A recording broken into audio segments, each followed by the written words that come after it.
ഒരുപാട് പ്രതീക്ഷകൾ സമ്മാനിച്ചതിനു ശേഷം വീണ്ടും ഹൃദയഭേദകമായ തോൽവി. അവസാന 5 മിനിറ്റിൽ 2 ഗോൾ വഴങ്ങി തങ്ങളുടെ സീസണിലെ 7ാം തോൽവി വഴങ്ങി ബ്ലാസ്റ്റേഴ്സ്.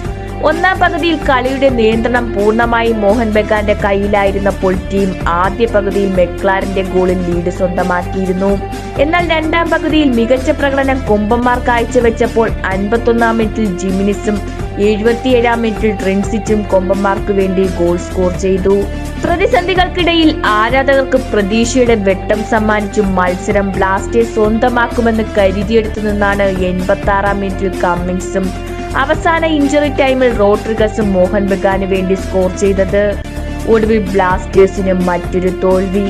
മികച്ച പ്രകടനം കാഴ്ചവെച്ചിട്ടും അവസാന നിമിഷം നേരിടുന്ന ഈ തോൽവി ബ്ലാസ്റ്റേഴ്സിന് പഴങ്കഥയല്ല. പലപ്പോഴും കളിയുടെ നിർണായക ഘട്ടത്തിൽ സമ്മർദ്ദത്തെ അതിജീവിക്കാൻ ടീമിന് സാധിക്കുന്നില്ല. സീസൺ അതിന്റെ പകുതിയിലെത്തുമ്പോൾ ഇനി നേരിടുന്ന ഓരോ തോൽവിയും ടീമിന്റെ ഈ കൊല്ലത്തെ പ്രതീക്ഷകൾ അവസാനിപ്പിക്കും.